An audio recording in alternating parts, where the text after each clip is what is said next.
नमस्कार, यूपीसीएम न्यूज में आपका स्वागत है। मैं ऋषि कुमार। पेश है आज की खास रिपोर्ट। सरकारी जमीन पर कब्जा कराकर मोटी कमाई कर रहे लेखपाल। जहां एक तरफ प्रदेश सरकार जीरो टॉलरेंस की नीति पर काम कर रही है, वहीं दूसरी तरफ कथित भूमाफिया और जिम्मेदार अधिकारी मिलकर आ रहे हैं अधिकारी की सरकारी नीति पर पलीता।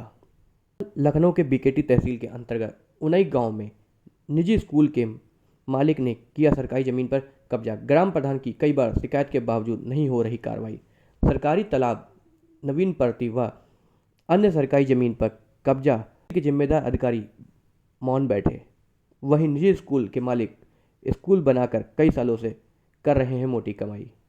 मेरा नाम जियालाल है। जियालाल जी, किस तरीके से आपके गांव में समस्या है?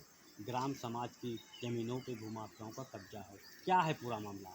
देखिए, हमको प्रतिनिधि जनता ने बनाया है। जनता की समस्या जो होती है, प्रधान इसलिए चुना जाता है कि जनता की समस्या प्रधान आगे अधिकारी के पास पहुँचावे। तो हमने पहुँचा दिया।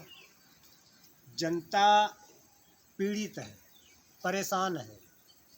हक सबका, पूरे नागरिक का है, पूरी पंचायत का हक होना चाहिए। हम तो ये कहते हैं, डीएम साहब चाहें तो जितनी आबादी नवीन पड़ती है आ करके आवंटन कर दें, गरीबों को बांट दें। हमको कोई दिक्कत थोड़े, हम अपने लिए थोड़े शिकायत कर रहे हैं, जनता के लिए कर रहे हैं।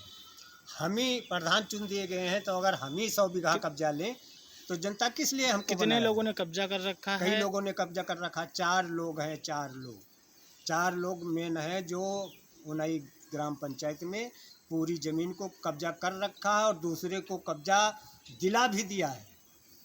सरकारी ज़मीन बेच करके भी दे दिया है कि हमने बेच दिया है, उनको दे दिया है, उनको कब्जा दिला दिया है। और जहाँ तक निजी खतौनी की ज़मीन, उदय प्रताप सिंह उर्फ लल्लन, निजी खतौनी की कल्लू राजेंद्र मूलचंद की ज़मीन पर कब्जा किए हुए है। उसकी पैमाइश हो चुकी है, उसकी लगभग कितने बीघे ज़मीन पे कब्जा होगा? लगभग कितने बीघे ज़मीन पे कब्जा होगा? लगभग सरकारी ज़मीन तो जितनी है, अवैध कब्जा है तो लगभग 100 बीघा से ज़्यादा हुई। कौन कौन सी ज़मीन है? अब ज़मीन घाटा संख्या तो नेकपाल बता सकता है, जैसे मरघट है, शमशान है, चरागाह है, नवीन प्रति है। इस तरह की घाटा संख्या जो हमारे नॉलेज में है, 4-5 घाटा संख्या, जैसे 588, 589, 84, 83, 31, 32 और 253, 23 घाटा संख्या। ये हमारे मतलब कि आपकी तरफ से शिकायत की गई, अभी तक कार्रवाई नहीं हुई? कोई कार्रवाई नहीं, कुआं जुआ तक नहीं हिल रहा है। कहाँ शिकायत की है आप? शिकायत नीचे स्तर से लेके मुख्यमंत्री जनता दरबार तक हमने मुख्यमंत्री के यहाँ शिकायत के बावजूद भी कोई कार्रवाई नहीं हुई। प्रक्रिया की नोटिस जारी करना, उसके बाद में उसमें सुनवाई के बाद आदेश पारित करना, इसको करते हुए जिन लोगों ने अस्थायी अतिक्रमण किया हुआ है उनको तो तत्काल हटाया जा रहा है, और अगर किसी का स्थायी अतिक्रमण हो तो उसको भी चिन्हित करके हटाया जा रहा है। ये एक अभियान सभी तहसीलों में चल रहा है।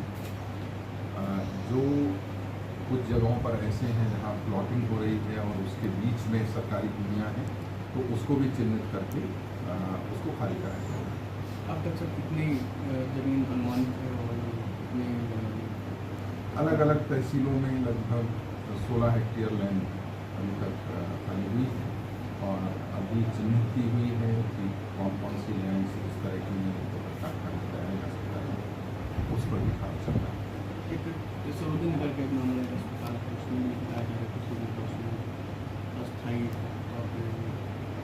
हाँ, अगर ग्राम समाज की लैंड पर अस्थायी अथवा स्थायी किसी भी प्रकार का अतिक्रमण है तो उसको प्रक्रिया का पालन करते हुए सरकार। यूपीसीएम न्यूज में आज के लिए बस इतना ही। देखते रहें यूपीसीएम न्यूज।